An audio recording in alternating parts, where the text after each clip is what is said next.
Hey friends, it is Brecky with Homeschooling with Twins, and today I wanted to give you a little bit of an update on our almost second week of school and how that's going.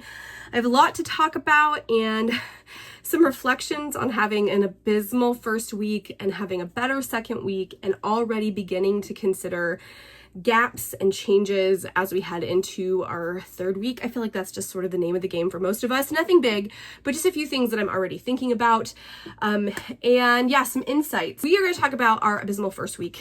And if you can hear it, you may hear that I have a cold. I am getting over the mother of all head colds. My twins are still getting over it. My husband has been sick now for almost 8 weeks, though he has asthma. So it was a cold that turned into an asthma flare that turned back into a cold. I have tons of stuff in my office. It is a mess. My house is not in an ideal space, but such is the life of a busy mama, right? We got sick, and well, basically summer was really tough for me. Let me just start with summer sucked for me. The girls had a great time. They did a ton of summer camps, but June is the month my dad passed. July, I had a surgery that was supposed to be minor and ended up being major. TLDR, I have endometriosis stage 4, which we did not know it was that bad. And when they went in to do a minor surgery, it ended up being a major surgery. And my 1 week recovery was a 3-week recovery. And then I had 1 week of feeling good. And then I got this mother of all head cold, and I have been sick for the last basically 3 weeks. So our first week, we were all feeling pretty gross. We had a lot of drippy noses, low energy, and we needed to kind of augment. Now, for a lot of families, they would have just pushed back and taken the week off. The problem that we had was we had built up starting first day of school the same day that older siblings who were in high school were starting first day of school, and we really wanted to keep that momentum. So we did that by having essentially a reading week. We didn't do a lot of actual activities. We didn't start any of our math. We didn't start any of our phonics. We really just had it as a time for me to read. And instead of starting any of the lessons from our 2 history curriculums, I did a very light touch of sort of pre-history. We have a picture book on evolution and the beginnings of life, because that is something that we find compatible with our worldview. For those of you that know that I'm a Christian and are curious how I handle evolution, in my personal opinion, the God who created everything is a God who can work through physics and astronomy and the laws that were set in motion whenever the beginning came. And I don't think that there's anything incompatible with science, who is trying to use the skills of observation to understand the universe and scripture, because the creation story in the first chapter of Genesis, to me, is meant to be a liturgical poem about God's majesty in the midst of creation, not a literal retelling of creation. If you read the patristics, you would understand that this is not a new concept. But I'm not going to get into that here. Just know that we don't have a problem teaching evolution. We find that completely compatible with our Christian faith, and it is part of why we choose to be secular homeschoolers. Okay, that note aside, we decided to read a picture book about evolution and the origins of life. Very light touch, right? Obviously meant for elementary schoolers. And then look a little bit at prehistory and read some books on dinosaurs and fossils and things of that nature. We also watched the entire Ice Age franchise, because there were just chunks of time where we had no energy. Zero energy. We were so drained. So those are some of the things that I used to accommodate our first week when we did not have the energy to have a full, robust school day. We did manage to have 2 poetry tea times on our first day and on, I think, our 3rd or 4th day. It was either Wednesday or Thursday. I'll pop a picture up so you can see that. And we did our whole first day kind of layout where we had our gifts and everything ready. And I'll make sure you have a picture of that too. We did it. We did those things. We got the games out. We learned to play some of the games that they got in their back to school little boxes. And we did some of the sticker book activities. We've done a lot of creativity, arts and crafts. But it was all very self-directed because our energy kept waning. We would kind of start something and then we'd peter off. So I just decided to let it be very free form. The only 2 pieces of the structured curricula that I'd planned for myself that we started on our first week was we started The Tale of Despero by Kate DiCamillo. We love this book. We're 80 pages in. We've just finished book the first in here. If you have read The Tale of Despero, this is the beginning of Despero in the dungeon. I won't say any more than that. We love this. I think that this is marvelously written. It is a little bit advanced for a like late 5-year-old, early 6-year-old, I think, but I'm glad we're challenging the girls with this. This is something we have kept up with. We have delighted in reading this. This has been our snack time read. The girls are constantly asking for extra chapters and we are loving it. This is the kind of book when people say nothing good has been published in the last 50 years, we're only reading classics. You're missing out on books like this. And this book is lovely. It uses words like perfidy and obscene. It has just really great vocabulary. Build Your Library talks about the lovely vocabulary here. This is a lovely book. I highly recommend. If your kids can handle talking animal creatures, this is a great book. I love it. I think it's a delightful read. I mean, we're only 80 pages in, but this has been a favorite so far over the last nearly 2 weeks. The other thing that we have been doing is sort of our morning basket type thing. We call it Virtues, but our morning basket basically. And the big win from that has been our manners cards. The girls love these. We do 2 to 4, usually 3 or 4 every morning. We are gonna be finished with these in about, I don't know, maybe another week.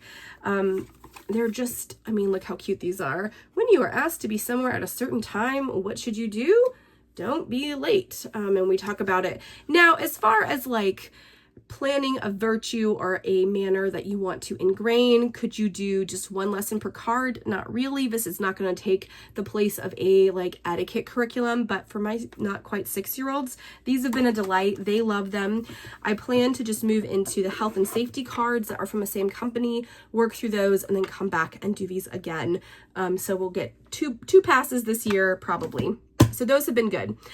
So really our big wins from last week have been, Tale of Despero that we love, and then manners cards. We started them last week and we've continued them this week, and they have really been kind of something that has held us and given us a little bit of shape when our energy has just been absolutely like in the floor. Like we just had days where I would do, our morning time where we'd play a game, and then we would do our manners cards, and then we would read our Indigenous person of the day, and then we read a couple chapters of Tale of Despero, and then we'd watch a movie because that was it. And then we'd break, we'd do some art, and then we'd read some picture books, and then we'd probably watch another movie. I mean, because our energy was just so low.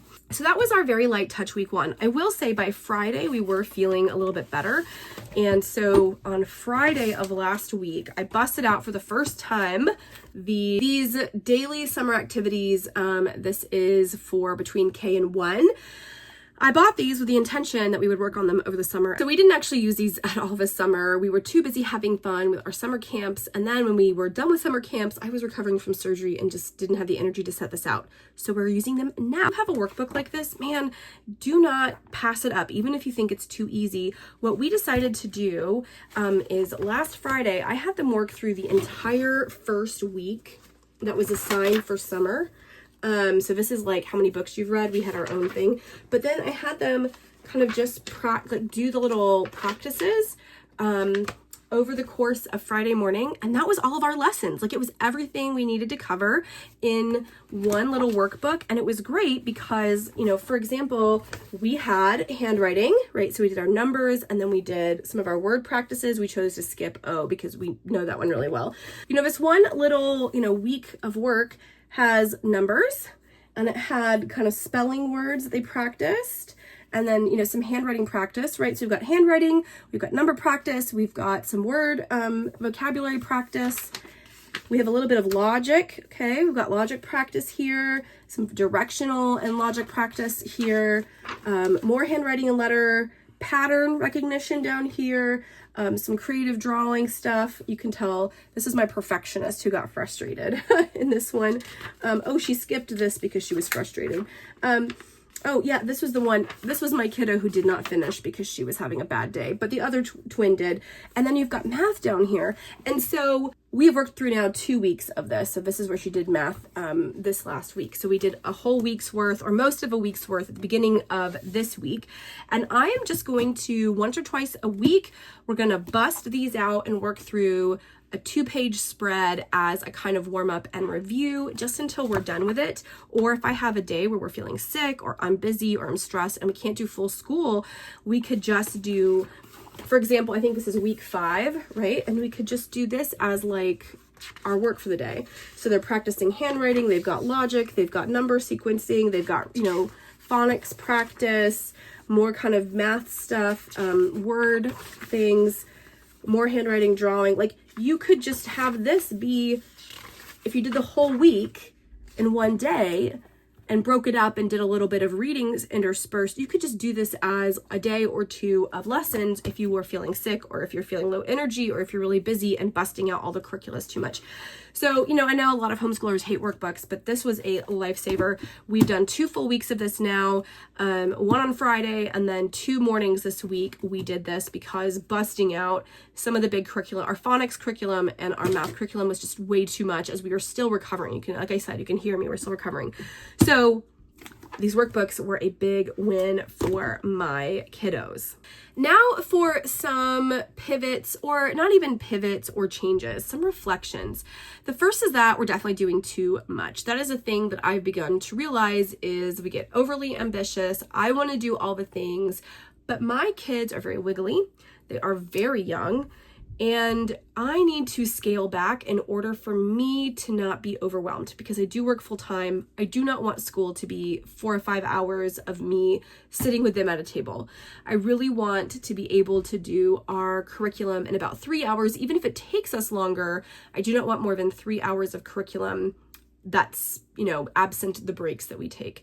I just feel like at this age, that is too much. I'd rather emphasize kind of natural learning that we are incorporating into things like baking with me, or going out to field trips, or playtime when the weather is nice, or working on our garden, rather than sit down at the table curriculum. So I am rethinking how I'm going to be doing this term.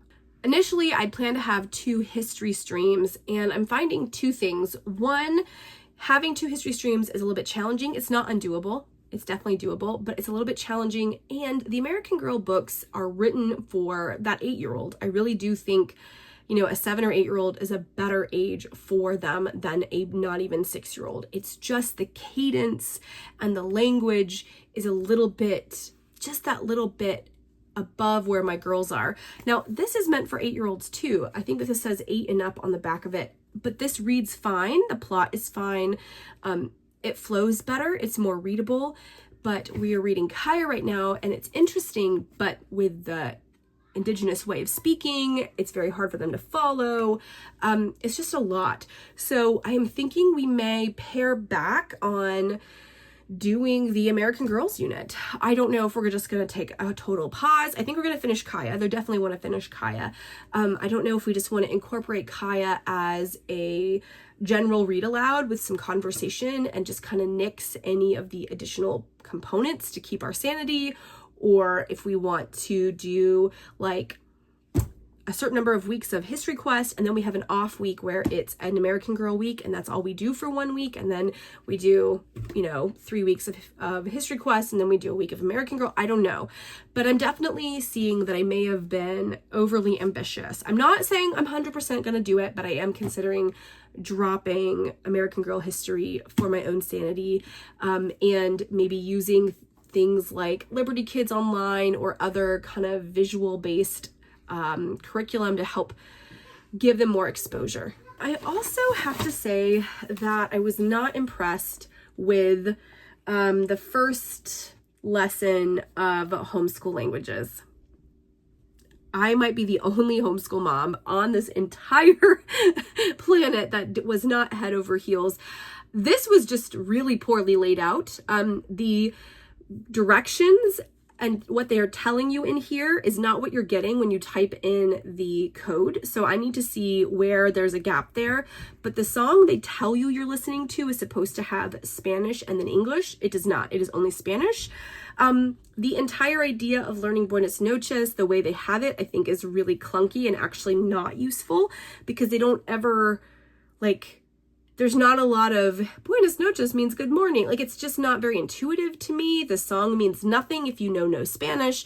I did not love this. I did not love this I did not love this. I'm gonna do it because I have paid for this now twice. I paid for this curriculum 2 separate times, for the digital and now for the physical. So we are gonna get through this. We are gonna do it. I'm not buying any more curriculum. I have Llamitas up there that I purchased before I realized it was not an introductory Spanish curriculum. We're doing this, but I don't love it.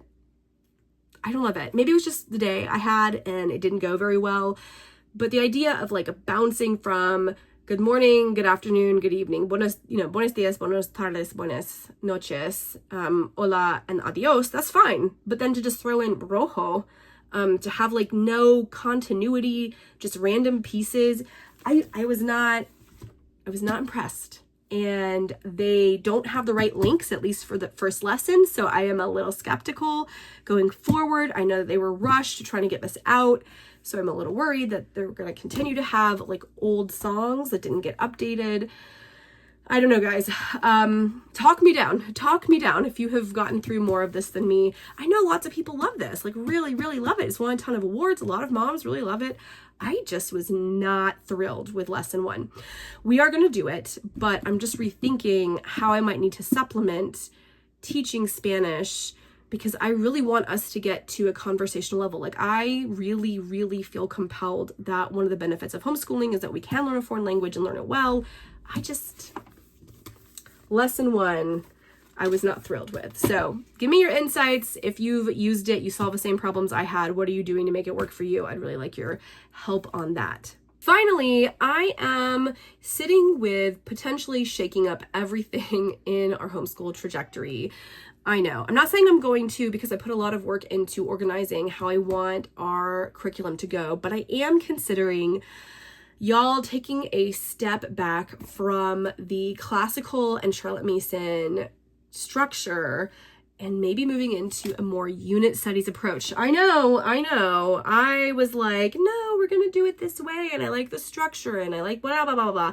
But personality wise, my girls, when they're on a topic they enjoy, they want to go into different branches and they get frustrated when they are only allowed to read a certain number of chapters a day. Now, I know that sometimes you're going to teach patience, right? By making people wait. And I think that there is a time and place for that. But especially at 6 years old, they're not quite 6 yet, but they'll be 6 for most of this year. I want them, if they're excited about archaeology, paleontology, learning about cave people and cave art and all of that, if they want to go deep with that, I want to be in a place where we are already equipped to go deep with that so they can kind of run down those rabbit holes and make space. Unfortunately, in the Charlotte Mason and classical methods, you just got to keep moving to get through all the tasks of the day. My girls haven't done a lick of their logic notebooks. They haven't done a lick of their geography. None of those matter, but we haven't done any of that. And we have not done a single actual phonics lesson. Now, we have done quite a bit of review to make sure we are feeling strong in the concepts that we covered. We're reviewing the vocabulary cards. We are doing a bunch of practice just to make sure when we start back, we can start back on a fresh lesson and they're ready to go. But yeah, y'all, I am really sitting and thinking about, do I want to do this more unit study style so that if they want to do a rabbit hole, we can go and we can incorporate all of that. I'm not sure. I'm not saying I'm committed. I'm just saying moving forward, I see that unit study style approaches might be better. I don't know, maybe not. Maybe I would be bored. Maybe I'd be bored doing the same thing for a month or the same thing for 3 weeks. Who knows?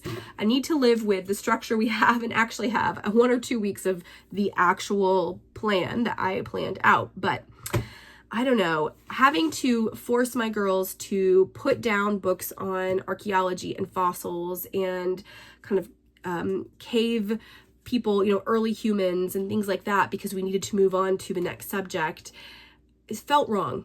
It felt like I need to let them, if they are curious about something, genuinely curious and not just faffing around, I want to feed that curiosity, not limit that curiosity. Like the Tale of Jespero is really great. You're only supposed to read 3 to 5 chapters and these are quite short, but the girls may have the attention to sit and listen to 45 minutes of reading rather than just 20 minutes of reading. Why would I force them to do less when they are willing to give me their attention and they're willing to pay attention? We stop every chapter and I ask them questions about it, and every time we start, I'm like, okay, what happened in the last chapter? Help me remember.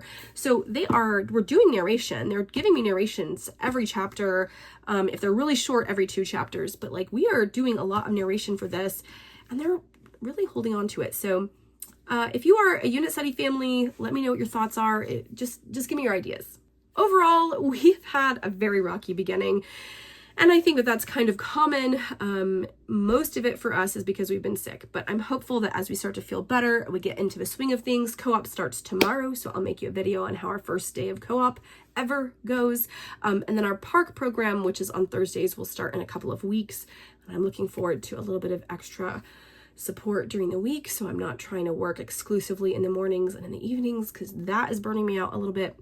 But yeah, things are good. I hope you guys are all doing well. Give me your insights on curriculum, and I will talk to you later. Bye.